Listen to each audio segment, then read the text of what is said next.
नमस्कार दोस्तों, स्वागत है आप सभी का एक और नई वीडियो में। तो हिमाचल प्रदेश लाइनमैन का क्वेश्चन पेपर हम लोग सॉल्व कर रहे थे, जिसमें हमने करीबन 120 प्रश्न पिछली वाली वीडियो में सॉल्व किए थे। अगर आपने वो वाला वीडियो नहीं देखा है तो उसका लिंक भी आपको मैं वीडियो के डिस्क्रिप्शन में दे दूंगा। तो आज हम 120 से आगे क्वेश्चन को देखने वाले हैं। हर एक क्वेश्चन को थोड़ा डिटेल से समझने की भी कोशिश करेंगे कि कौन सा आंसर कैसे आया। तो चलिए शुरू करते हैं। तो आज का अपना पहला प्रश्न है क्वेश्चन नंबर 121। निम्न में से किस लैंप की अधिकतम ज्वलन घंटे यानी मैक्सिमम बर्निंग आवर्स है। आपको जो नीचे ऑप्शन दिए गए हैं इनमें से आपको बताना है कौन सा लैंप सबसे अधिक जलने की क्षमता रखता है। तो इस प्रश्न का जो सही आंसर है वो ऑप्शन ए है, एलईडी। क्योंकि एलईडी में कोई भी फिलामेंट नहीं होता है, ये एक सेमीकंडक्टर है, जिसके कारण इसकी जो लाइफ होती है वो ज़्यादा होती है और ये एनर्जी को भी कम कंज्यूम करती है, इसीलिए इसका इस्तेमाल बहुत ज़्यादा किया जाता है एलईडी का। तो इस प्रश्न का सही आंसर हो जाएगा ऑप्शन ए। अगला प्रश्न देखिए, क्वेश्चन नंबर 122 है। तेल भरे ट्रांसफार्मर में तेल प्रदान किया जाता है, यानी जो तेल वाली ट्रांसफार्मर होती है उसमें तेल क्यों डाला जाता है। तो ट्रांसफार्मर में जो ऑयल डालते हैं उसका मेन जो काम होता है वो इंसुलेशन और कूलिंग दोनों होता है। तो इस प्रश्न का सही आंसर हो जाएगा ऑप्शन ए। अगला प्रश्न देखिए, क्वेश्चन नंबर 124 है। कास्ट पोल यानी जो वुडन पोल होते हैं जिसमें हम केरोसाइड तेल डालते हैं, ये जो तेल रहता है इसके कारण जो वुड का निचला हिस्सा होता है जो ज़मीन के अंदर रहता है उसका निचले वाला हिस्सा खराब नहीं होता है।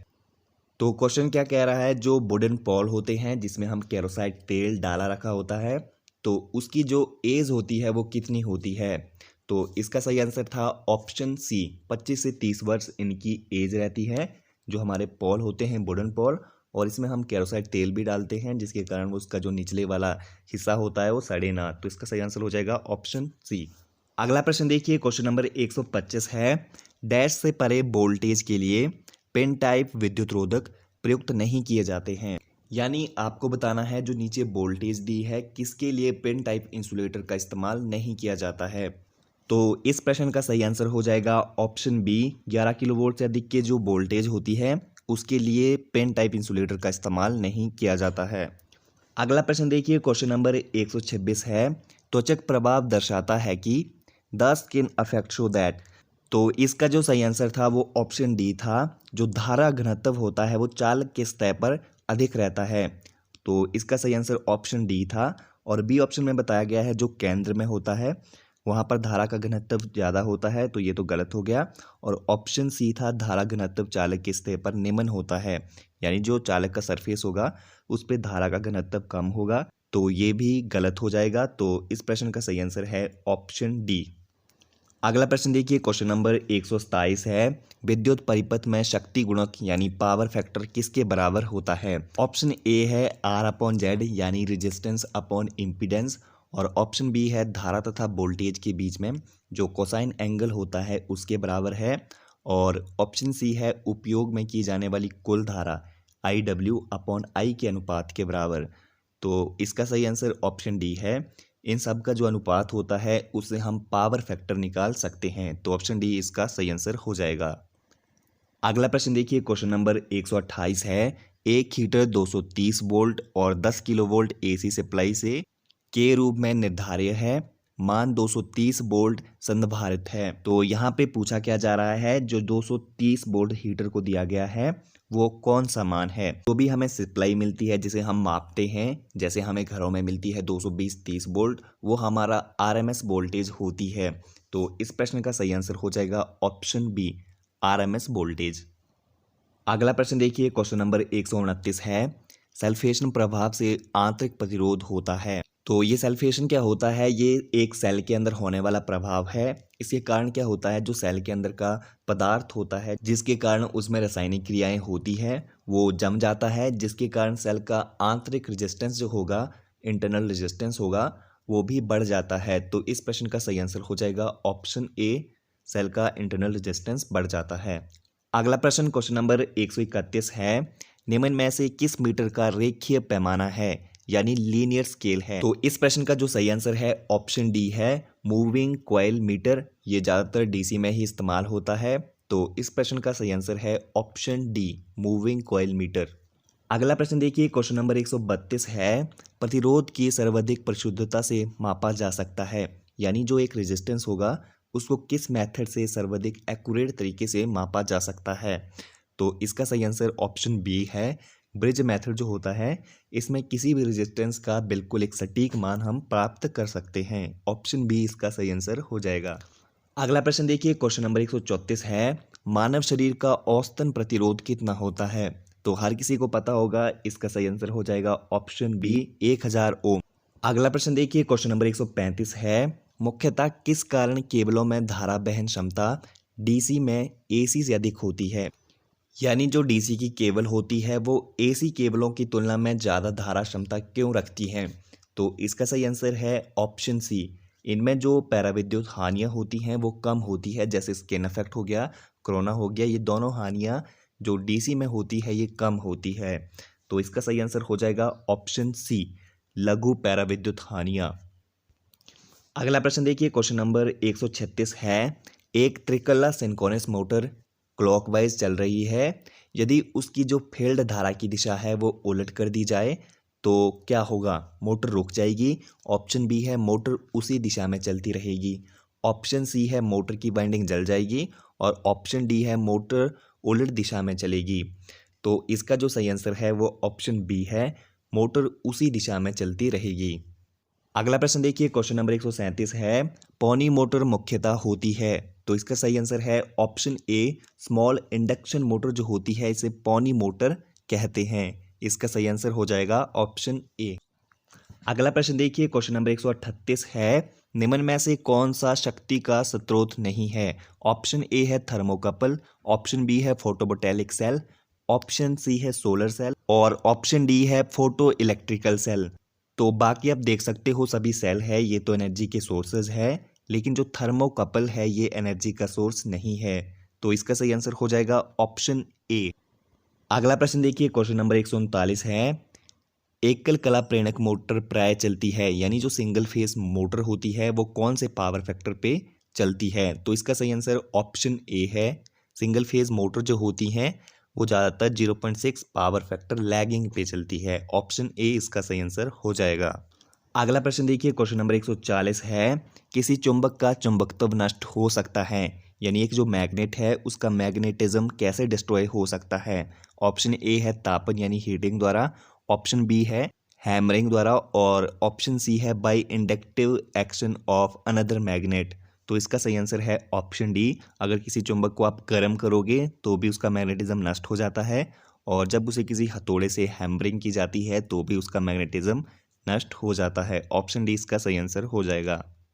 अगला प्रश्न देखिए, क्वेश्चन नंबर 141 है, एक चुंबकशील पदार्थ वह है जो, इसका सही आंसर हो जाएगा ऑप्शन डी, जिसमें से चुंबकीय बल रेखाएं आसानी से गुजर सकें।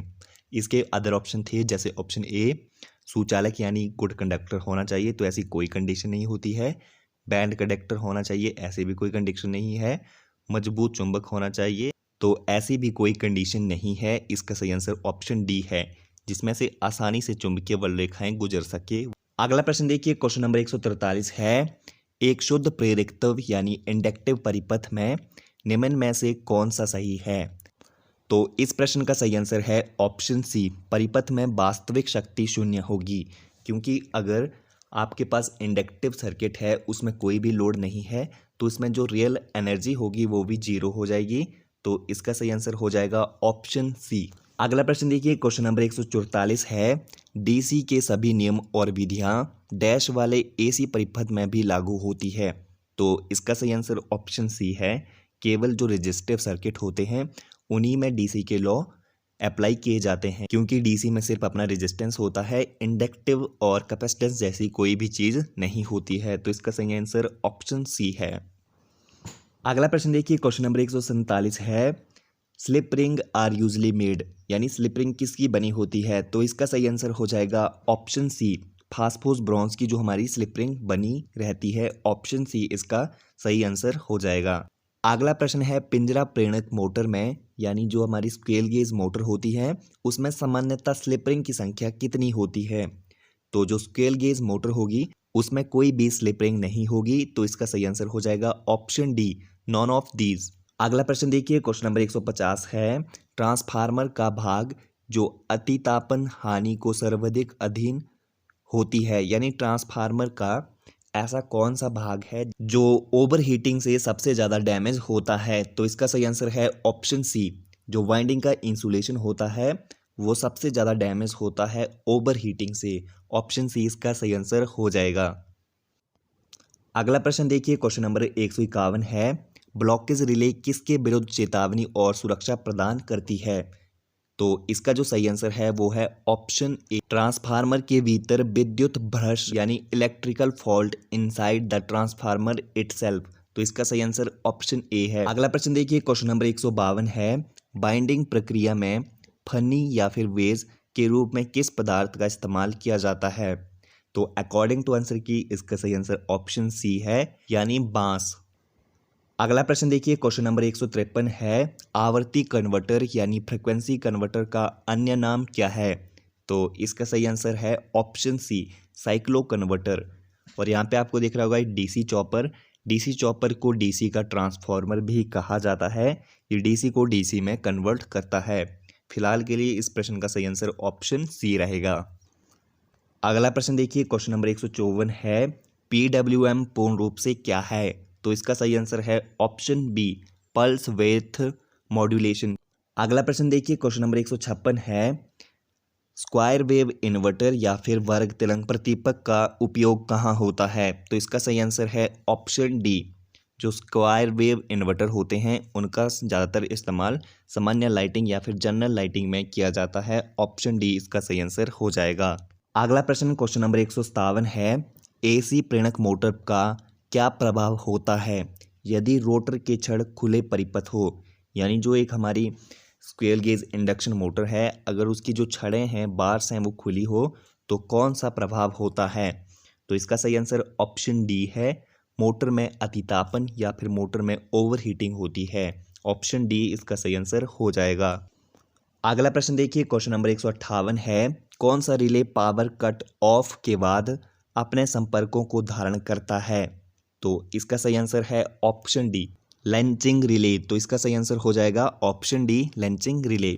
अगला प्रश्न देखिए, क्वेश्चन नंबर 159 है, परिपथ वियोजक यानी सर्किट ब्रेकर की जो रिकैप्चरिंग क्षमता होती है, रिकैप्चरिंग कैपेसिटी, उसका निर्धारण किस में होता है? तो इसका सही आंसर है ऑप्शन सी, एमबीए में। अगला प्रश्न देखिए, अल्टरनेटर कैसे निर्धारित होता है? तो इसका सही आंसर ऑप्शन ए है, अल्टरनेटर का जो रेटिंग होती है वो केवीए में होती है। अगला प्रश्न देखिए, क्वेश्चन नंबर 162 है, 2 ध्रुव और 50 हर्ट्ज की अल्टरनेटर में आरपीएस चाल की गणना कीजिए। याद रखिए यहाँ पे आरपीएस पूछा है, रेवोल्यूशन पर सेकंड, रेवोल्यूशन पर मिनट नहीं। आरपीएम और आरपीएस में फ़र्क होता है। अगर आरपीएम पूछता तो 3000 होता, लेकिन यहाँ पे आरपीएस पूछा है, तो यहाँ पर आप 3000 को डिवाइड कर दोगे 60 से, तो इसका जो आपका सही आंसर आ जाएगा वो आएगा 50, यानी 50 आरपीएस। अगला प्रश्न देखिए, क्वेश्चन नंबर 163 है, 1 माइक्रो वोल्ट होता है? तो इसका सही आंसर ऑप्शन डी है, 1 × 10⁻⁻6 वोल्ट के बराबर होता है 1 माइक्रो वोल्ट। अगला प्रश्न देखिए, क्वेश्चन नंबर 164 है, हाइड्रोलिक एलिवेटर की गति होती है? तो इस प्रश्न का सही आंसर है ऑप्शन ए, 1 मीटर पर सेकेंड।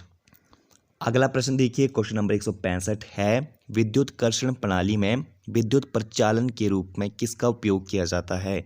यानी इलेक्ट्रिकल ट्रैक्शन ड्राइव में किसका इस्तेमाल किया जाता है? ऑप्शन ए है पेट्रोल पावर्ड, ऑप्शन बी है डीजल इंजन चालन से, और ऑप्शन सी है बैटरी चालन से। और इसका सही आंसर ऑप्शन डी हो जाएगा, इन सभी का इस्तेमाल किया जाता है इलेक्ट्रिकल ड्राइव ट्रैक्शन में। अगला प्रश्न देखिए, क्वेश्चन नंबर 56 है, स्टीम इंजन ड्राइव की क्षमता होती है?